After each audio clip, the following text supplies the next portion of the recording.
चाहूंगा कि चैत्र 2 अप्रैल से आरंभ हुए नवरात्र वर्ष की आप सभी शुभकामनाएं। इस शुभकामनाओं के साथ साथ आपको ये जानकारी होगी कि आज 5वां नवरात्र है और माता स्कंद माता की आज के दिन पूजा की जाती है। और आज बुधवार है और मान्यता ये है कि स्कंद माता भक्तों की समस्त इच्छाओं की पूर्ति करती है। उन्हें मोक्ष के द्वार खोलने वाली माता के रूप में भी पूजा जाता है। शास्त्रों में मां स्कंद माता की आराधना का काफी महत्व बताया गया है। इनकी उपासना से भक्त की सारी इच्छाएं पूरी हो जाती हैं, भक्त को मोक्ष की प्राप्ति होती है, इस प्रकार से कहा गया है। स्कंद माता 2 शब्दों में विभाजित है। स्कंद, स्कंद मीन भगवान कार्तिकेय और माता मीन्स माता। स्कंद माता स्कंद की माता थी, इसलिए उन्हें स्कंद माता के रूप में भी हम लोग पूजित करते हैं। तो आप सभी को आज के इस दिवस की शुभकामनाएं। आपके लिए ये नवरात्र या नया हिंदू नववर्ष लाभकारी हो, हितकारी हो, आपकी सभी इच्छाएं पूर्ण हो। आइए आज के इस कार्यक्रम को इन शब्दों के साथ आगे बढ़ाते हैं और मैं आमंत्रित करता हूं डॉक्टर के कालरा को कि आज की इस सभा को आगे बढ़ाएं। Over to you doctor Kalra. धन्यवाद चावला जी। मैं डॉक्टर अखिलेश शर्मा जी का और सारे उपस्थित व्यक्ति जो यहाँ सेशन को अटेंड कर रहे हैं, सबका स्वागत करता हूँ इस 99 सेशन में। और आप सबको नवरात्रों की बहुत बहुत शुभकामनाएं। जैसा कि अभी चावला जी ने बताया, आज स्कंद माता जी का जो है पूजा होती है, इनके इस रूप की। तो अब कोविड की चर्चा करें थोड़ा बहुत। ज्यादातर लोग हमारे देश में सोच रहे हैं कि कोविड खत्म हो गया। कोविड अभी खत्म नहीं हुआ है। Let me share my screen. आप ये देखें, as per WHO weekly report इस हफ्ते ending on 5th of April, और ये जो है इस हफ्ते का जो डेटा है, अगर हम कंपेयर करें पिछले सप्ताह, इससे पहले वाले सप्ताह से, तो ओवरऑल केसेस में पूरे वर्ल्ड में जो है ग्लोबली 16% की कमी आई है।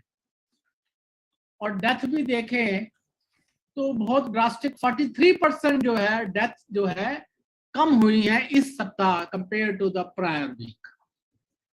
WHO के 6 ओरिजिन में किसी भी में एकदम जो है केसेस, नए केसेस बड़े नहीं हैं, ओवरऑल कम हो रहे हैं। ऐसे ही मृत्यु दर भी आप देख रहे हैं सभी रीजन्स में कम हुई है। पर अभी भी जो है ओवरऑल केसेस, नए केसेस में 16% की कमी है। पर अभी आप देखेंगे स्लाइड्स में, कुछ कंट्रीज में अभी भी जो है डेली जो है न्यू केसेस देखे जा रहे हैं, काफी इवन 1 लाख से ऊपर देखे जा रहे हैं। तो इस भ्रांति में ना रहें कि कोविड एकदम समाप्त हो गया है।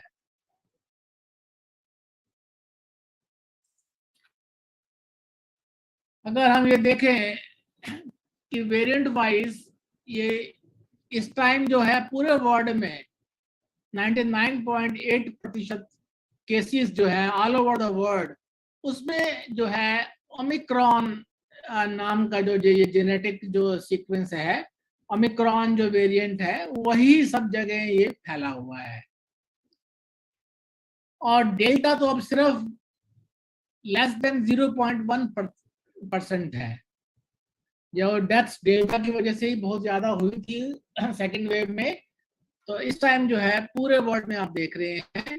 और ये ओमिक्रॉन की जो 3 वैरायटीज हैं, इनमें BA.2 है, BA.2 इस टाइम जो है डोमिनेंट है इन ऑल द 6 जो रीजन और 68 कंट्रीज में। और लगभग ये 93% जो है, 93 पॉइंट समथिंग जो है केसेस जो है इस BA.2 की वजह से, ओमिक्रॉन की वजह से सब पूरे ग्लोबल वर्ल्ड वाइज फैले हुए हैं।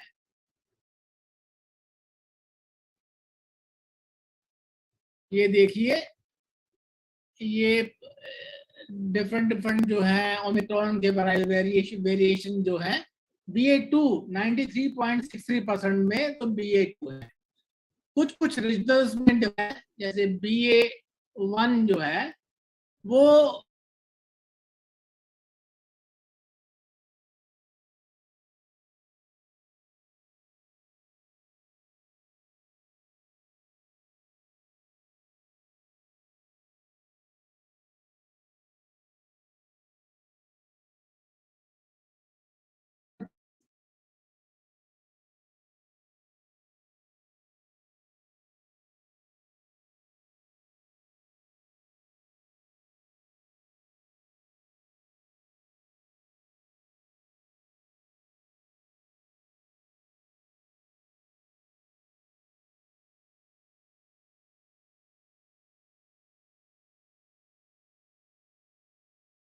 1086 केस रिपोर्ट हुए हैं और 71 डेथ रिपोर्टेड है। लास्ट 3 महीने में हम देख रहे हैं शुरू से अब ट्रेंड डाउनवर्ड चल ही रहा है, चाहे वो न्यू केसेस है एंड इवन डेथ भी जो है इन दिनों में काफी, सिर्फ जो है एवरेज 7 डेज का देखें तो 49 डेथ्स है इंडिया में। और वैक्सीन की बात करें तो आज तक जो है लगभग 185 करोड़ जो है वैक्सीनेशन डोजेस लोगों को, एलिजिबल लोगों को लग चुकी है। ये एक रिकॉर्ड है, काफी अच्छी जो अचीवमेंट है ये अबाउट वैक्सीनेशन पूरे वर्ल्ड में। जैसा कि पहले बताया मैंने, इवन 4 अप्रैल का देखें पूरे वर्ल्ड में कम से कम 7 डे एवरेज 13 लाख पेशेंट तो नए केस अभी भी आ रहे हैं। और डेथ देखिए 3803 ऑन 7 डे एवरेज के हिसाब से पूरे वर्ल्ड में इतनी डेथ्स डेली हो रही हैं और केसेस जो है 13 लाख, काफी बड़ी फिगर है। अभी कोरोना समाप्त नहीं हुआ है।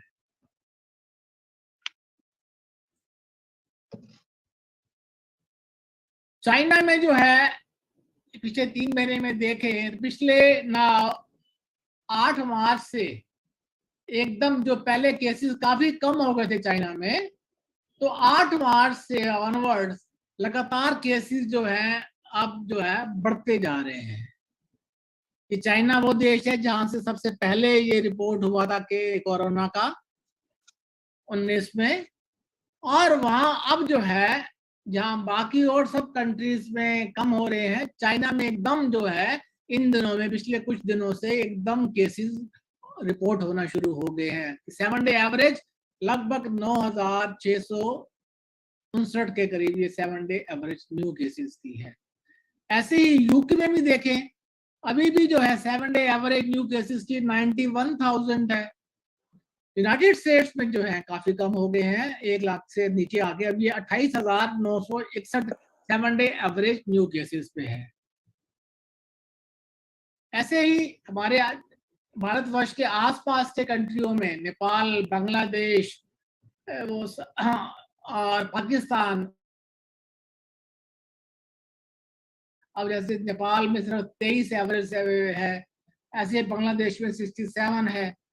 जापान में भी जो है अभी कमी है, पर अभी भी एवरेज 7 डेज की 46,000 है।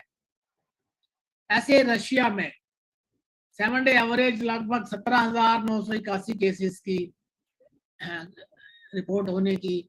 ऑस्ट्रेलिया में भी जो है इन दिनों में, हालांकि पिछले 3 महीनों में थोड़ी सी इंक्रीज हुआ है, पर इन दिनों में जो है लगभग 7 day average 55,785 cases 7 day average वहां पर रिपोर्ट हो रहे हैं। ऐसे ही न्यूजीलैंड में भी इन दिनों में थोड़े से केसेस बढ़े हैं। वैक्सीनेशन बाय एज वाइज देखें तो इवन 12 से 14 साल में जो अभी कुछ दिन पहले ही शुरू हुआ था हमारे देश में टीकाकरण बच्चों का, 15 से 17 साल में तो काफी वैक्सीनेशन पहले से हो चुका है। इवन 12 से 14 में भी लगभग 2 करोड़ के आसपास बच्चों को ये वैक्सीन खुराक दी जा चुकी है। तो ये था अबाउट कोविड। इसलिए आप कृपया, हालांकि हमारे देश में काफी स्टेट्स में, इवन दिल्ली में, महाराष्ट्र में अब जो पेनल्टी लगी हुई थी पहले फेस मास्क जो हम मार्केट में डालते थे, इवन दिल्ली में भी, महाराष्ट्र में भी अब ये पेनल्टी जो है फेस मास्क ना डाल के बाहर घूमना, वो समाप्त हो गई है। पर प्रिकॉशंस तो अभी जो आपने देखा, इतने सारे केसेस अभी पर डे पूरे वर्ल्ड में हैं, तो हमें प्रिकॉशंस जो हैं, ये सावधानियां अभी सारी कुछ समय और तक कंटिन्यू करनी है, खासकर जब हम भीड़ भाड़ वाले जगह में कहीं जा रहे हैं, घर से बाहर मार्केट जा रहे हैं या किसी फंक्शन में हैं। तो उस स्थिति में अभी भी कृपया करके आप जो हमने सीखा है Covid appropriate behaviour, mask, social distancing वगैरह, कफ एटिकेट्स, वो प्लीज उसका जरूर पालन करें। और आज का टॉपिक जो मेंटल हेल्थ, ये बड़ा इंपॉर्टेंट टॉपिक है। इस कोविड के समय में हमें देखा कि मेंटल हेल्थ पूरे वर्ल्ड में, चाहे वो बच्चे हों, चाहे वो बूढ़े हों, चाहे जवान हों, सभी का जो है स्ट्रेस लेवल, एंजाइटी लेवल बहुत ज्यादा डिस्टर्ब हुआ है। और मेंटल हेल्थ जो है, as per definition of health WHO की, एक इम्पॉर्टेंट कंपोनेंट है एक हेल्थ का। जबकि WHO defines health as a complete well-being of physical, social and mental components of individual, not simply absence of a disease or infirmity.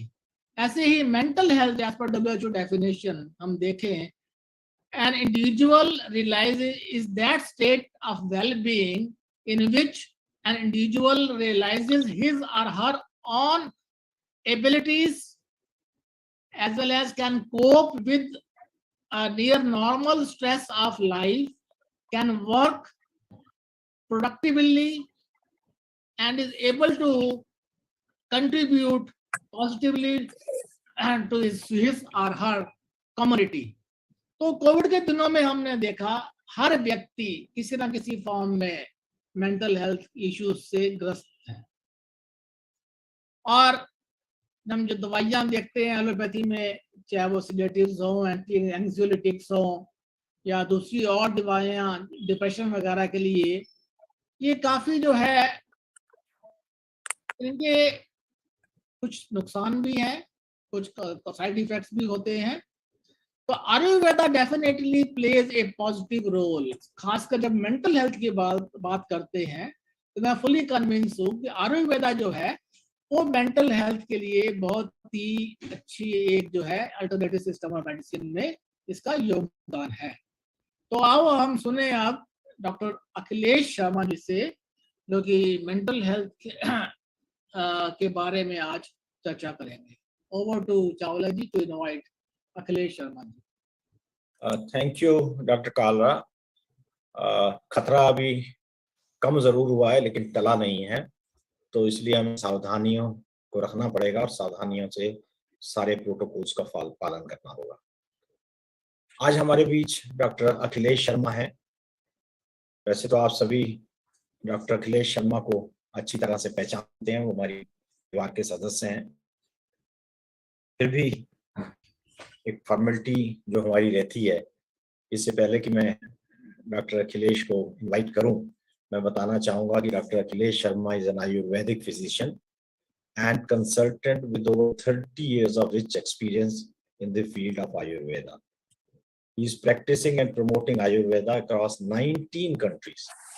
He was associated as an advisor to the government for quite some time. He is also visiting faculty at California College of Ayurveda and Hindu University of America. He is a reverend member of many national and international organizations. Above all, he is a senior member of HCFI Extended Health Educators family. I welcome Dr. Akhilesh Sharma to kindly take this session and guide us through on mental health from Ayurvedic perspective. Over to you, Dr. Akhilesh Sharma. Ji unmute कीजिए doctor साहब जी। Thank you very much, Krishan Chawla ji, and the august members of the family of Bharatiya Foundation of India. and Dr. K. Agarwal is very fondly remembered on this occasion as ever. We have been colleagues together for many years, and I can never forget those years of working at Mulchan Hospital, where modern medicine and Ayurveda used to go kind of hand in hand. A lot of cross referral was a common practice. So, talking about mental health in Ayurvedic perspective, I will speak in Hindi and English together because I know there are some of my overseas friends also who have joined. Thank you very much for coming in. देखिए, we'll talk from the base actually, जिसके बारे में हम ज़्यादा कभी बात नहीं करते. As we all know, this is, by the way, it's more like a Vedic perspective, or you can say Ayurvedic and yogic view about health. Where we say health is the basis of all forms of human self-effort. Dharma Kama Mokshanam Arogya Moolam Uttamam, which means Arogya or health is the basis of Dharma. Dharma means ethical value of life. Dharma doesn't mean religion here. Dharma is the ethical value of life, which means path of righteousness. जो सही मार्ग है जीवन पर, उसको ऊपर चलना ही it is called dharma. And arogya or health is a strong basis and connected with dharma. And second aspect is artha, which is materialistic achievements in life. Third one is kama, which is satisfaction of your desires, of your wishes, and a vital value for life. And the last one, but the most important one, is the moksha, which means spiritual release, the infinite value of life. You have to emphasize and understand every single word I'm talking here. So without health, no self-effort is possible. You will not be able to achieve any of these goals in your life if you don't have a good health. इसीलिए धर्म, अर्थ, काम और मोक्ष की प्राप्ति के लिए, और अल्टीमेटली मोक्ष जिसका अर्थ लिबरेशन भी है, that is our ultimate goal of life, good health is needed for all of that.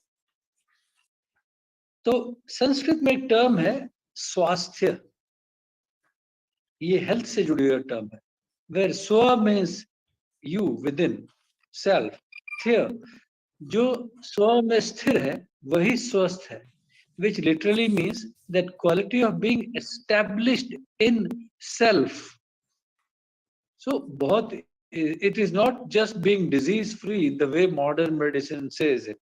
It is more being swasth, being healthy. That gives you a broad insight into health. So true health implies being established in reality, the self within yourself.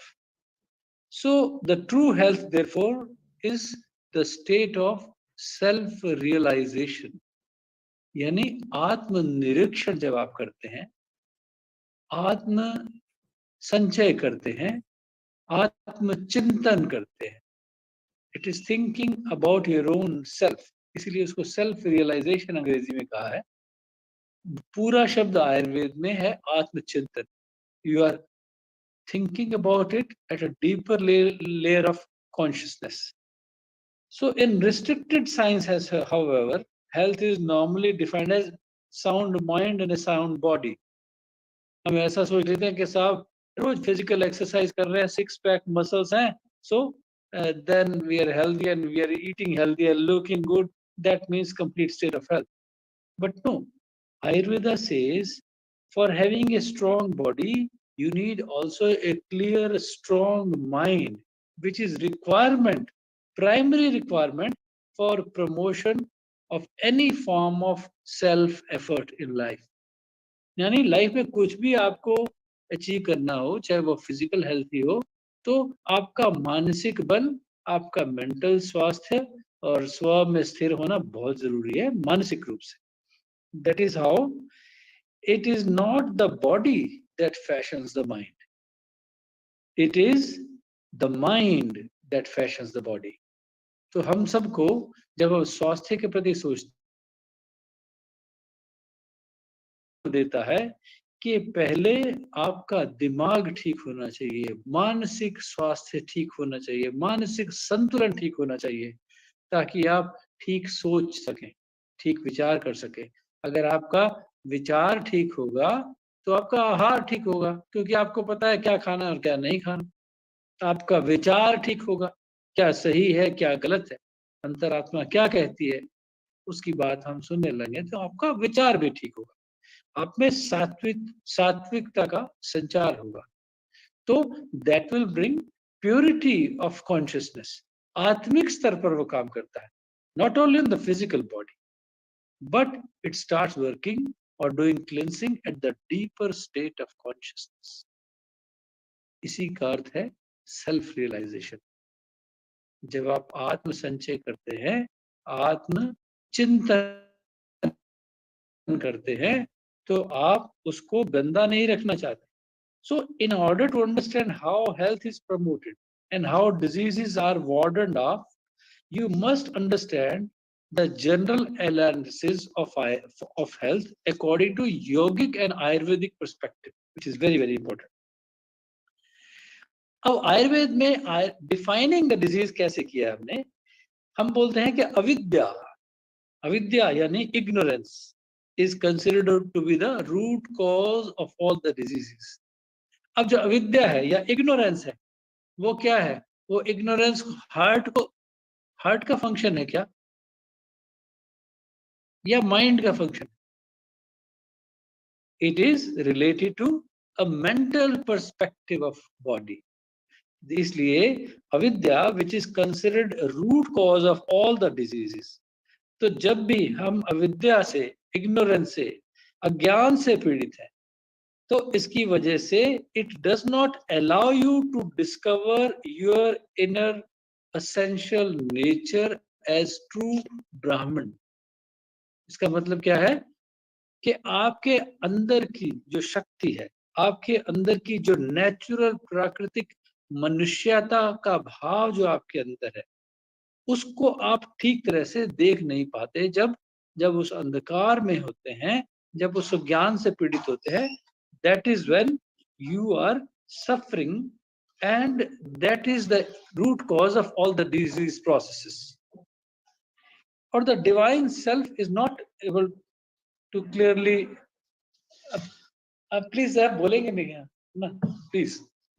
So as long as you don't realize your essential nature, you cannot possess a mind which is free of all the miseries or complexes, burdens and frustrations. So it is very important to understand that knowledge of Ayurveda and yoga, it has a specially designed stepwise procedure to talk or address about the mental health and eventually the physical health also. So Ayurveda says a philosophical perspective towards healthcare, especially towards the mental health care, that what is the main cause of ignorance? The main cause of ignorance or the root disease is not only the personality of the present life, but the countless embodiments you have already experienced in your past lives. यानी हमारे पूर्व जन्मों के कर्मों के कारण भी जो भी आज हम भुगतते हैं, वो उसकी वजह से होता है। ये जुड़ा हुआ है, ये कार्मिक है, ये शास्त्रों का ज्ञान है। It is a divine knowledge coming from our ancient books. That is why to come through all of that, process of birth and death will continue until you are freed from the disease. Free from disease, you will become only by attaining the self-realization. Without that, it is not possible. So from broad point of view, if you look into certain diseases which are more like mental diseases, like egoism, according to Ayurvedic pathophysiology, ego is a disease. Attachment, मोह जिसको हम बोलते हैं, is a disease. ये एक व्याधि है. Hatred, when we hate somebody. Fear, जब हमें किसी चीज से डर लगता है. Greed, लालच के भाव हो, लस्ट है, वासना का भाव है किसी भी चीज के लिए, एंगर, क्रोध अपने आप में बीमारी है, प्राइड, अहम भाव होना, जेलसी होना, क्रेविंग होना किसी चीज का, असंतुष्टि का भाव होना, ये सभी चीजें they are the negative qualities and expressions which are causative factor of mental disease. आज तक हमने mental diseases की तो बात करते हैं, we never went into the cause of the disease processes. So once again I will repeat, from broad point of view according to Ayurveda, egoism अहंकार है, चाहे वह मोह है, हम आम भाषा में धर्म गुरु के द्वारा सुनते हैं, वो बात करते हैं कि काम, क्रोध, लोभ, मोह, अहंकार है, ये सभी चीजें हमारे अंदर विकार पैदा करती हैं.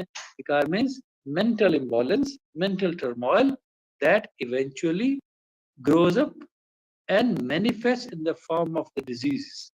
And that is why we have all the mental imbalances. और इसके अलावा what happens is there are some discordant vibrations. हमारे शरीर में जो बेमेल एक झंकार पैदा होती है, जो दोषिक लेवल पर हमको इफेक्ट करती है और फंक्शंस में एक एबनॉर्मलिटी लाती है.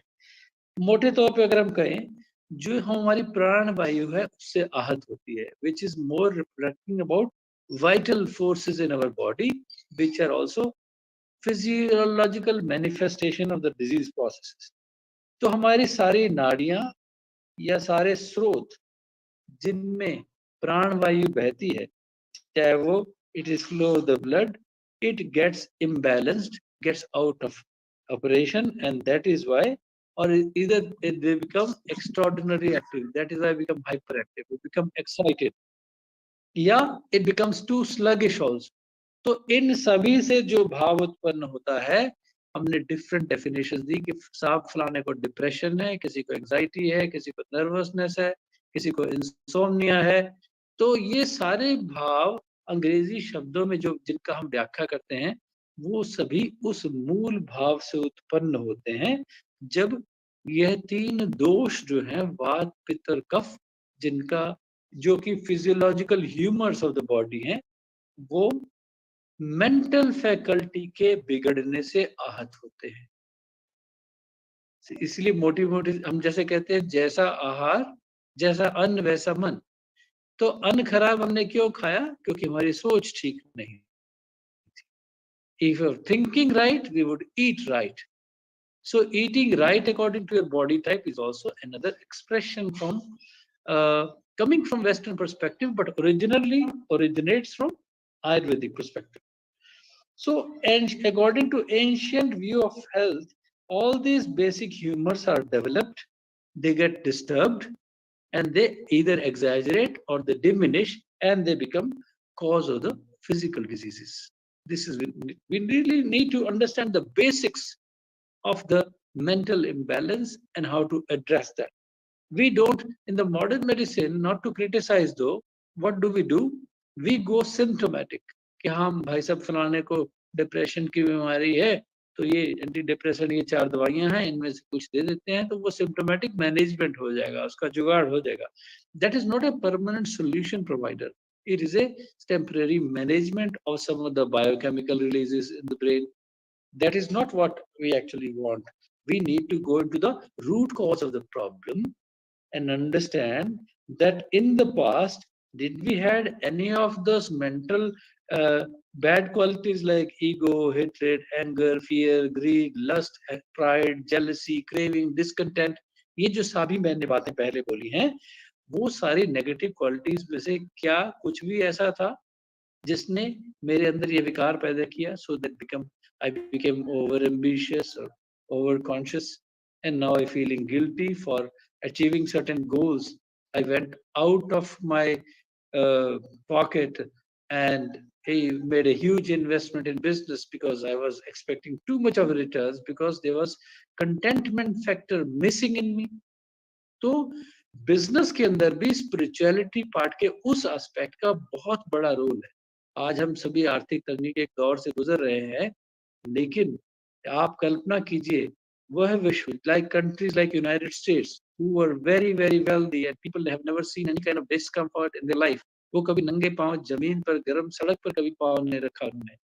ऐसे लोगों को अगर आर्थिक कष्ट भी झेलना पड़ा, शारीरिक तो हुआ ही, रिश्तेदारों के ध्यान से, खासकर कोरोना काल के अंदर, लेकिन आर्थिक और मानसिक त्रासदी जो पैदा हुई, उसकी वजह से एक बहुत बड़ा टर्मोइल और silent undercurrent which created disbalance at doshic level has affected the entire society at large. चाहे भारत ही नहीं, पूरा विश्व इससे अछूता नहीं रहा। लेकिन जो लोग वैदिक विजडम को समझते थे, उसकी परिभाषा को समझते थे, उसका स्पिरिचुअलिटी से कनेक्शन को समझते थे, यह समझते थे कि काम क्रोध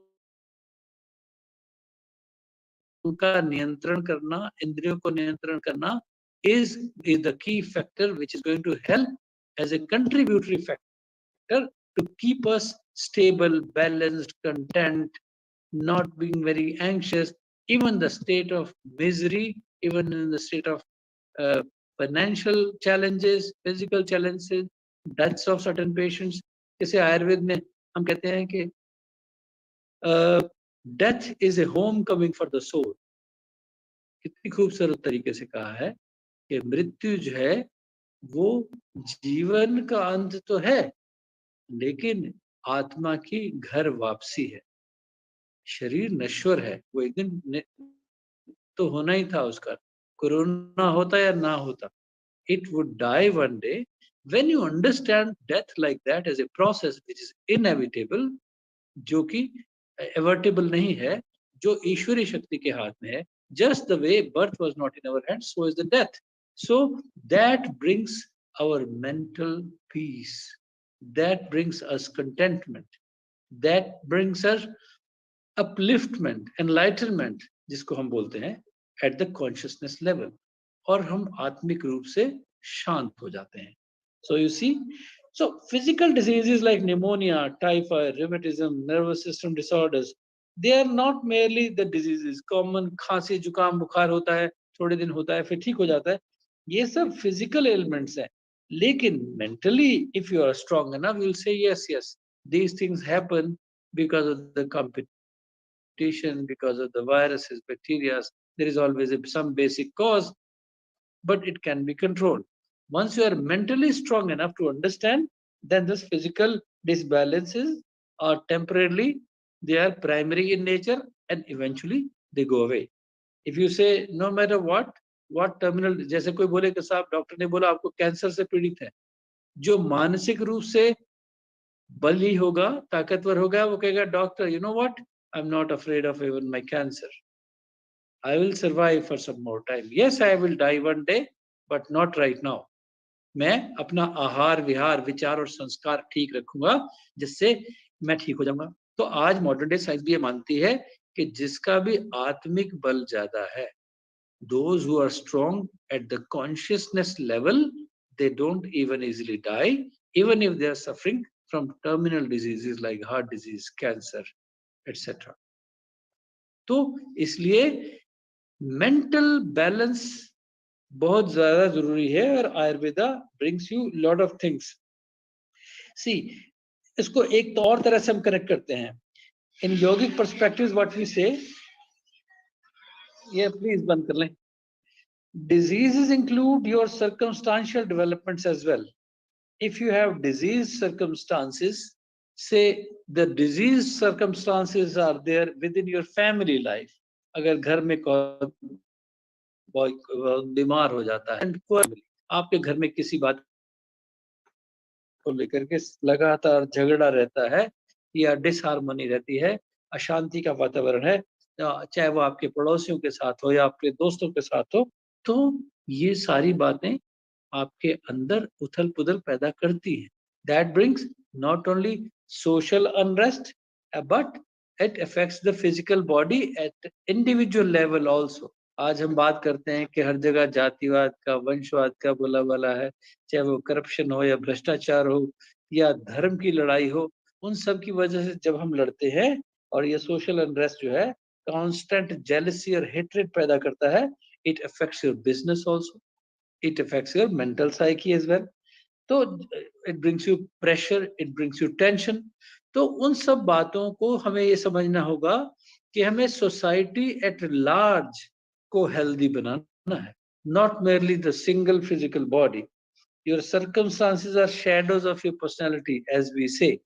So we have to be introspective. That is why we use the keyword again, self-realization.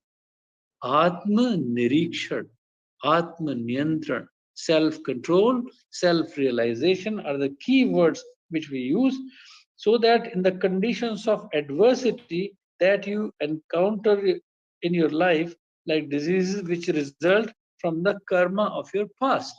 So you need to understand.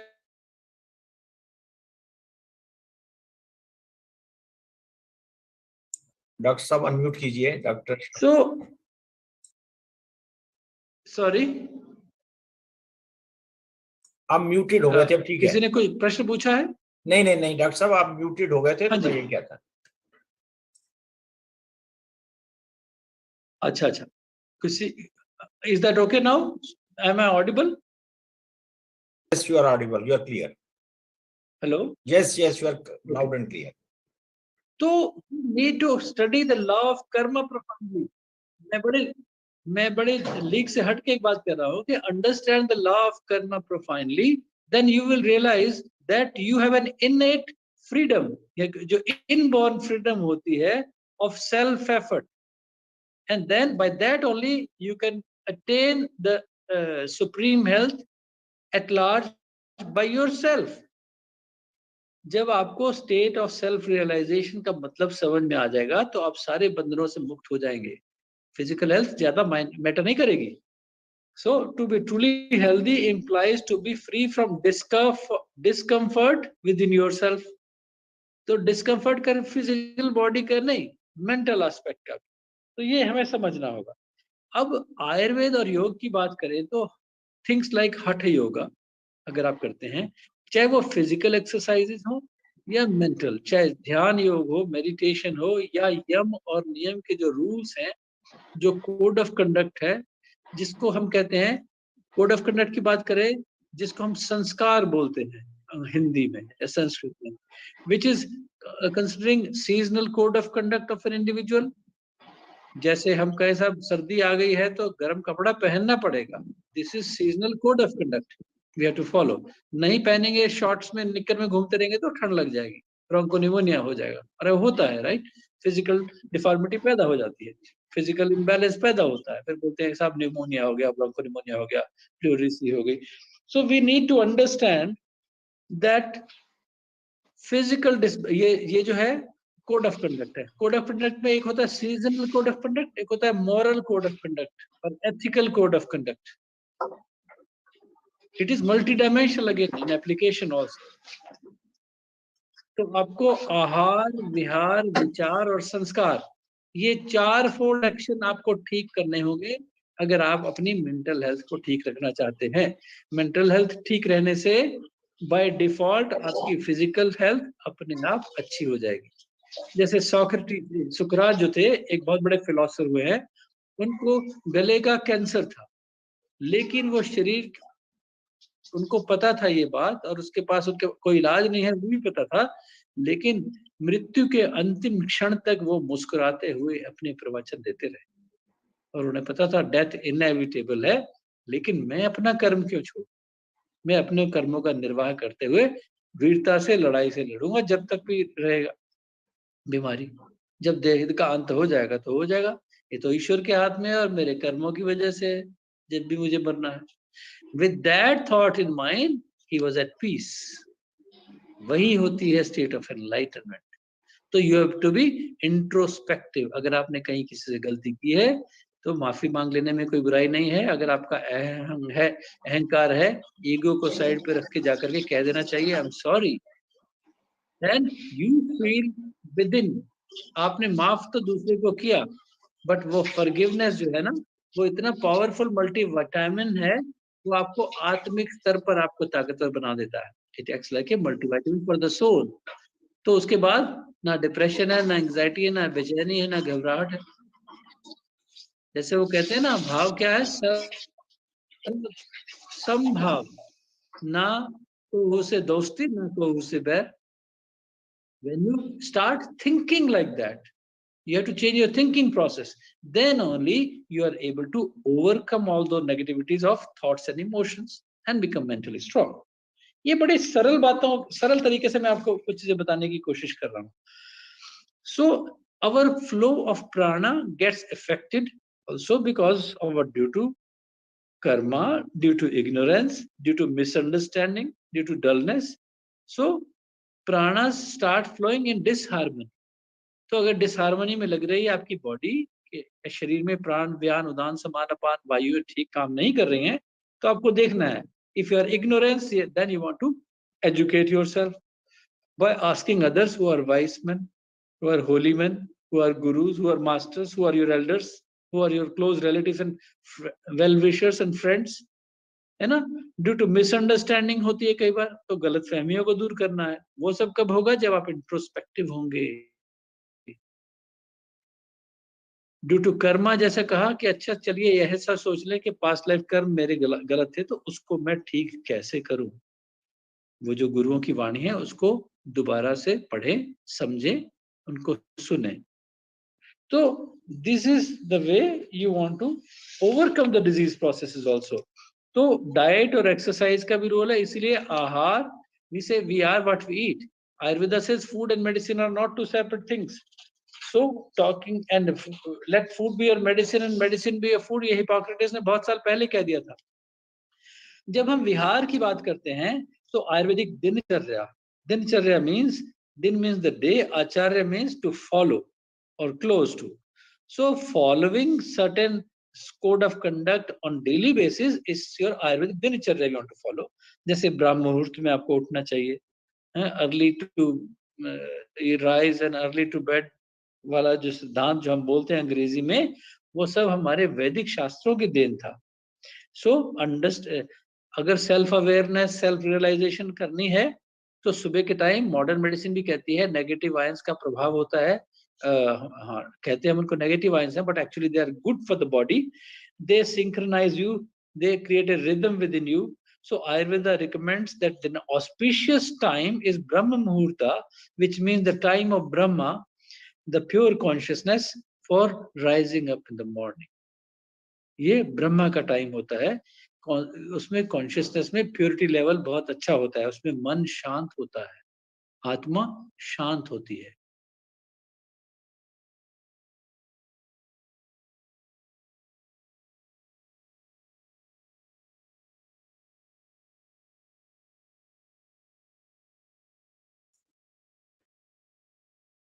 Doctor Sharma, आपकी आवाज बंद हो गई. नेटवर्क इशू है उनका. डॉक्टर शर्मा, बात कर रहे थे जी. Sorry, I couldn't hear. आप एक बार दोबारा बोलेंगे? आपकी आवाज बंद हो गई थी बीच में. अच्छा. हाँ. तो वो सात्विक गुणों का वर्धन कर पाएंगे, आप ज्यादा इंट्रोस्पेक्टिव हो जाएंगे when you get into meditation. Any kind of meditation practice is good. चाहे वो माइंडफुलनेस के प्रोग्राम्स हो, वेस्टर्न वर्ल्ड में बहुत पॉपुलर हैं, उससे लोगों को बहुत फायदा होता है. उससे क्रिमिनल बेंट ऑफ माइंड ठीक हो जाता है, negativity of thoughts and emotions ठीक हो जाता है. इसी तरह जब हम आहार की बात करते हैं, eating meat items, killing an animal, the negative karmas add to your body and also manifest in the mental faculty also.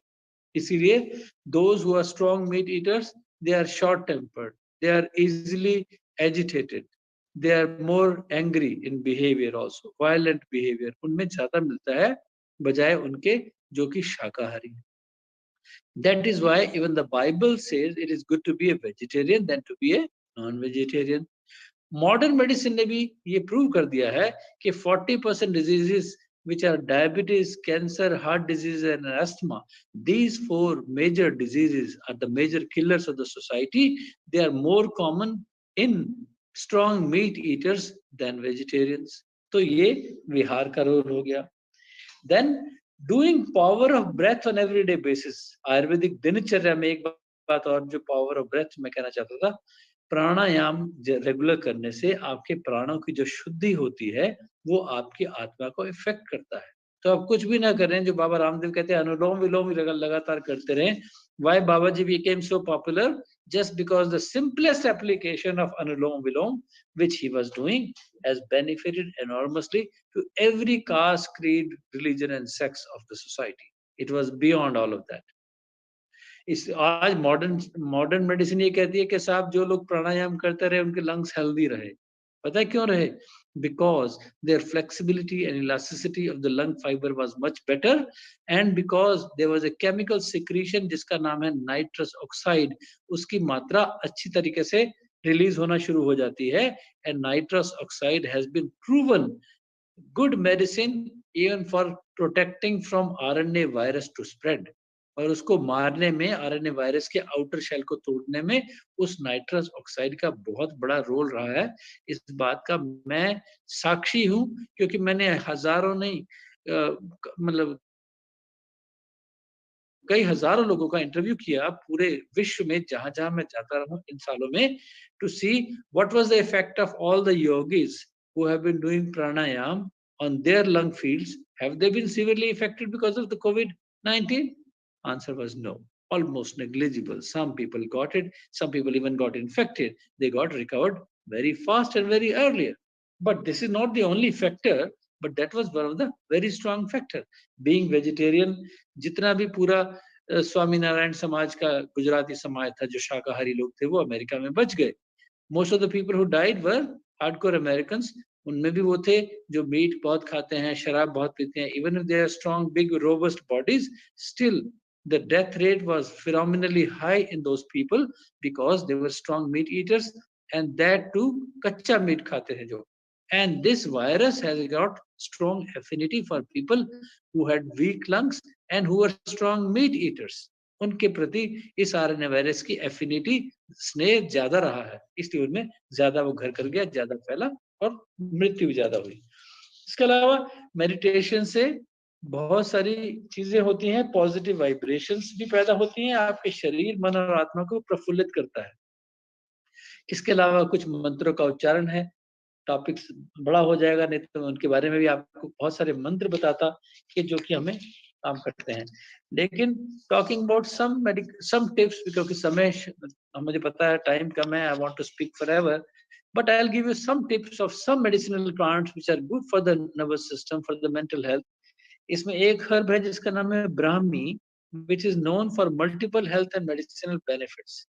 Some of them, Brahmi is very good for applying on the scalp. If you do, you sleep better. नींद आपको अच्छी आती है। ब्राह्मी का तेल आप sir में लगाएं रेगुलरली। जिनको इंसोम्निया है और एंजाइटी रहती है, रात को नाइटमेयर्स आते हैं, वो ब्राह्मी के तेल की रेगुलर मालिश करें। इससे उनका हेयर लॉस भी रुकेगा। It's because it strengthens the hair follicles and it is massaging benefits, checking the dandruff, itchiness कम होगी और नींद भी अच्छी आएगी और उसमें फ्लेक्स जो निकलते हैं वो भी नहीं निकलेंगे। तो नरिशमेंट करता है ये आपके ब्रेन की भी। Massage of hot Brahmi oil gives you proper nutrients to the hair follicles also, तो हेयर ग्रोथ इससे बढ़ती है।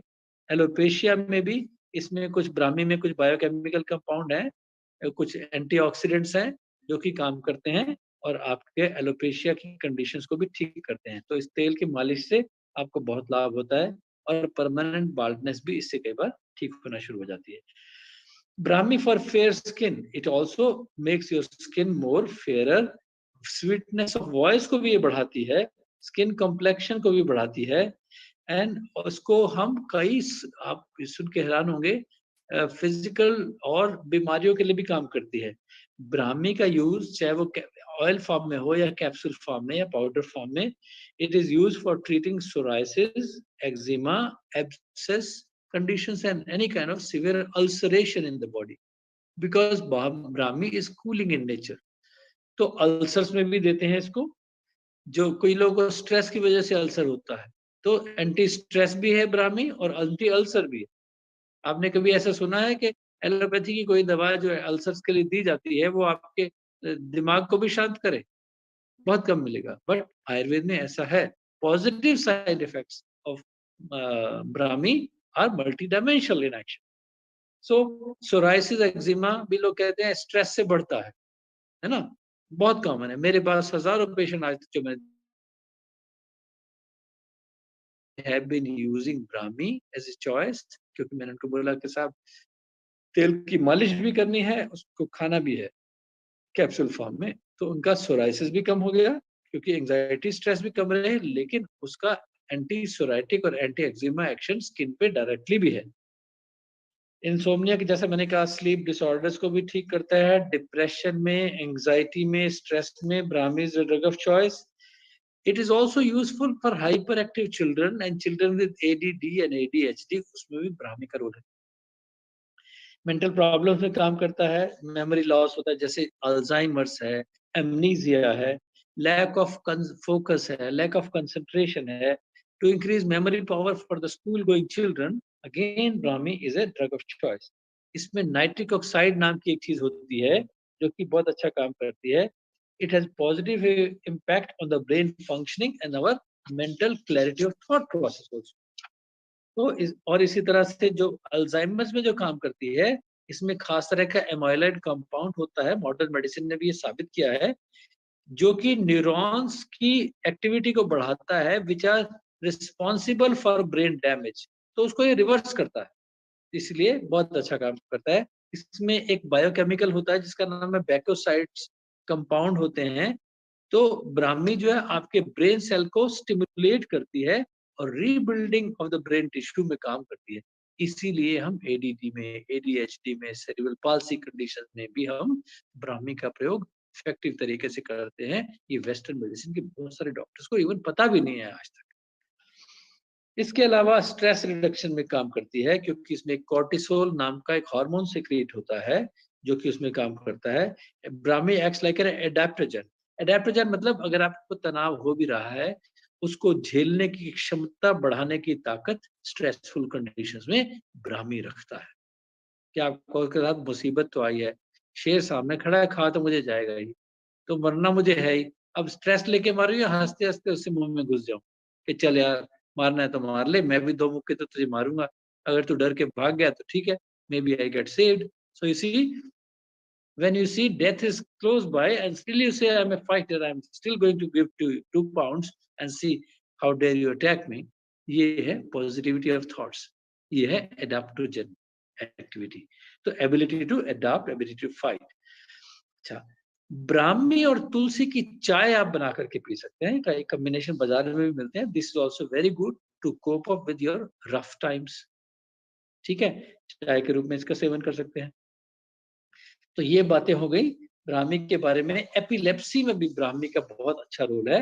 Bacopa monnieri is the botanical name of the plant और ये पूरे भारत में बहुत जगह पाया जाता है. और एक और चीज होती है हमारे यहाँ, काली मिर्च का जो सेवन करते हैं वो 3 चीजों को इफेक्ट करती है काली मिर्च. It protects us from Alzheimer's also.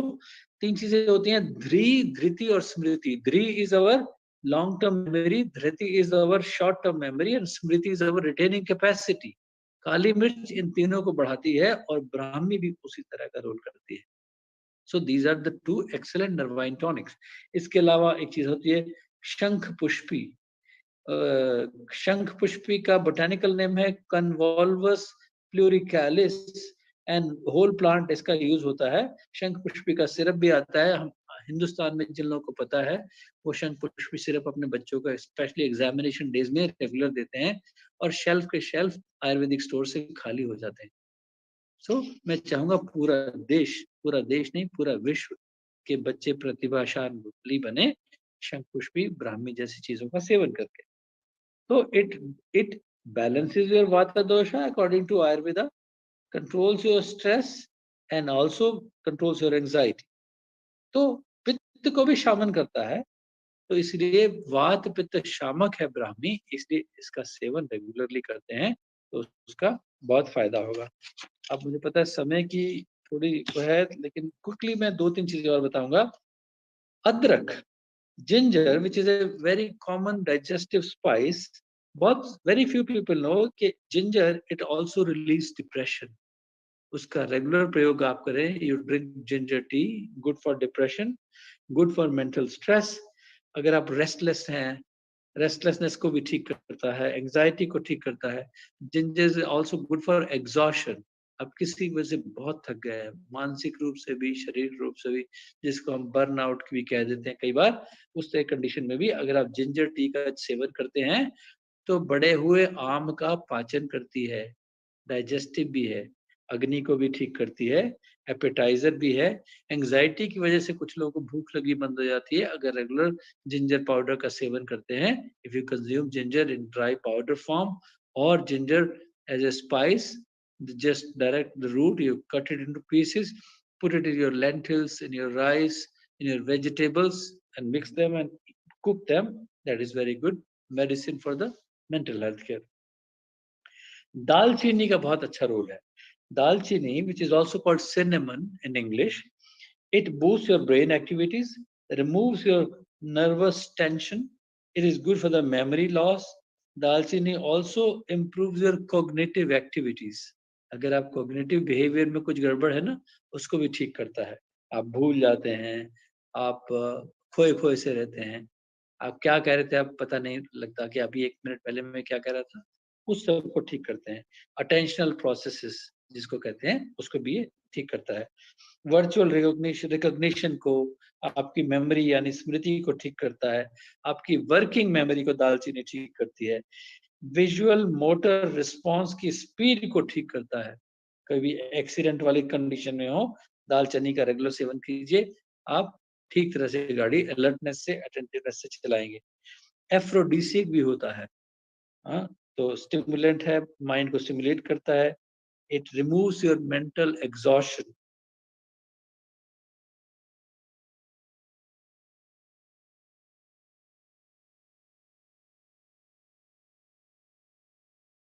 और डिप्रेशन, एंजाइटी, हेड पे भी बहुत अच्छा यूज करते हैं। दालचीनी को अगर आप नमक में मिला करके उसका पेस्ट जैसा बना करके माथे पर लगा दें तो हेड के लिए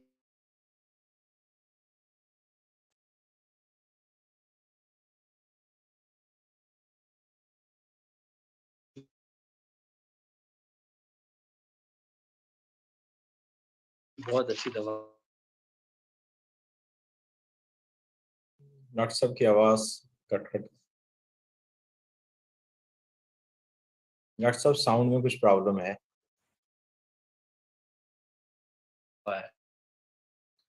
डॉक्टर साहब, क्या आप सुन पा रहे हैं मुझे? डॉक्टर शर्मा, इसके आपकी आवाज बंद हो गई थी, बीच बीच में कट रही है। अलावा नस से तेल होता है, अणु तेल ड्रॉप की तरह use both the nostrils, that also takes away, इसको लेकर के and apply it on the. Hello, हाँ जी, हाँ जी, हेलो, हाँ जी।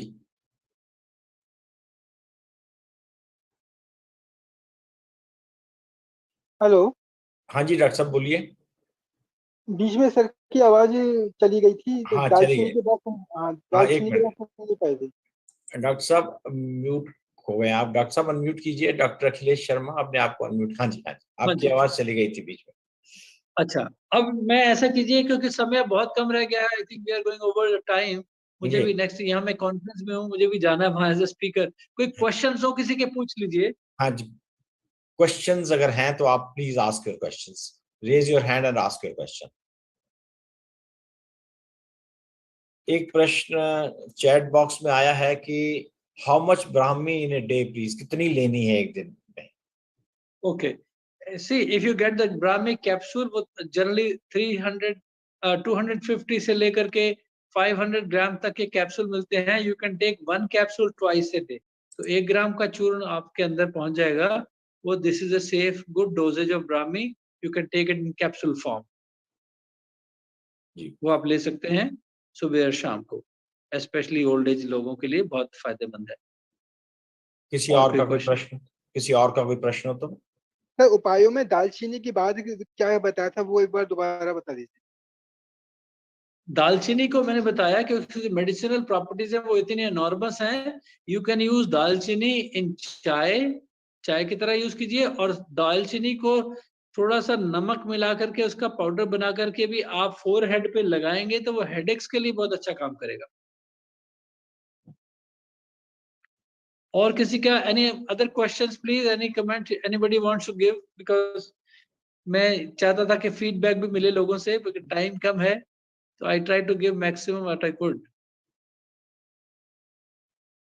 ठीक है, लगता है अभी और प्रश्न नहीं है डॉक्टर साहब, और समय की भी सीमा है, आपको भी दूसरी कॉन्फ्रेंस अटेंड करनी है। आपका बहुत बहुत धन्यवाद कि आपने अपने बिजी शेड्यूल में से भी कॉन्फ्रेंस अटेंड करते हुए हमारे लिए समय निकाला। और आज की जो मुख्य बात रही वो यही है कि आत्मचिंतन, जब तक आप आत्मचिंतन नहीं करेंगे, सेल्फ रियलाइज नहीं करेंगे, आप कितने भी स्वस्थ हों, कितने भी शारीरिक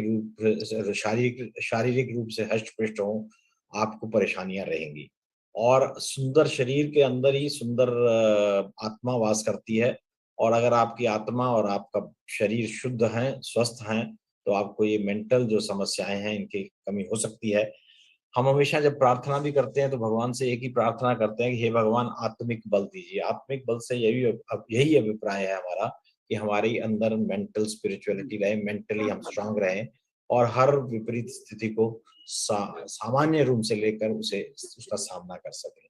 डॉक्टर साहब ने बड़े अति सुंदर और स्वाभाविक और बड़े साधारण तरीके से बताया कि हमारे अंदर जो ये जेलसी है, ईगो है, ग्रीड है, लस्ट है, प्राइड है, ये कारण होते हैं मानसिक असंतोष, मानसिक संतुलन को खराब करने के। तो इनका हम ध्यान रखेंगे तो आवश्यक रूप से हम शुद्ध, स्वस्थ, मानसिक रूप से और शारीरिक रूप से रह पाएंगे। हम अगली इस कड़ी को फिर अगले बुधवार को फिर मिलेंगे। 2 बजे के समय हमारा रहता है इसी जूम पर, इसी लिंक पे, नए डॉक्टर, नए विशेषज्ञ और नए विषय पर। तो डॉक्टर अखिलेश शर्मा का बहुत बहुत धन्यवाद, आभारी हैं। और इसी प्रकार से आशा करते हैं कि इसी विषय को आगे बढ़ाने के लिए जब भी समय मिलेगा किसी भी वेडनेसडे हमसे वो फिर जुड़ेंगे। सभी को नमस्कार, प्रणाम, thank you, all the best, शुभकामनाएं। अगले बुधवार तक फिर मिलते हैं, तब तक के लिए अलविदा।